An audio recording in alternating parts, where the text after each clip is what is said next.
Monsieur le Président, nous sommes ici encore une fois pour une résolution sur la République démocratique du Congo et comme on l'a dit, ce n'est pas la première et je crains que ce ne soit pas la dernière.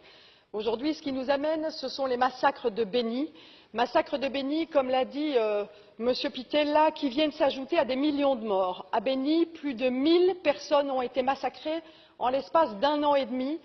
Outre les kidnappings, les maisons brûlées, les viols, les menaces, les populations massivement déplacées, c'est le drame que nous vivons aujourd'hui dans le Kivu. Alors cette région, on l'a dit, elle est convoitée, convoitée parce qu'il y a de l'or, parce qu'il y a du coltan, et je me félicite que dans ce Parlement, nous ayons pris des positions en ce qui concerne la traçabilité des minerais, mais je dois dire que nous l'avons fait avec les pieds un peu lourds.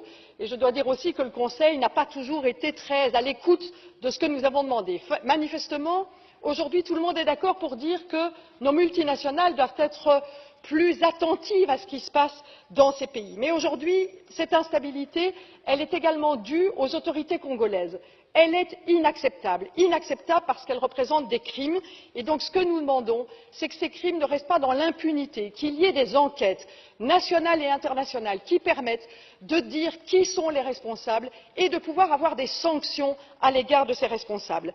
Alors dans un contexte préélectoral, ce sera difficile, on le sait, et les crimes en matière de droits de l'homme sont de plus en plus importants en République démocratique du Congo. Nous devons donc, en tant qu'Union européenne, en partenariat avec l'Union africaine et avec les Nations unies, s'unir pour que, dans ce pays, ces élections puissent se passer dans la paix, dans la transparence, en respectant la Constitution, non pas simplement parce que nous voulons respecter la Constitution, mais tout simplement parce que ce sera l'unique garantie d'avoir la stabilité, d'éviter les crises qui sont les crises humanitaires et d'éviter bien entendu que les populations qui sont les premières au front souffrent de cette situation en République démocratique du Congo. Merci.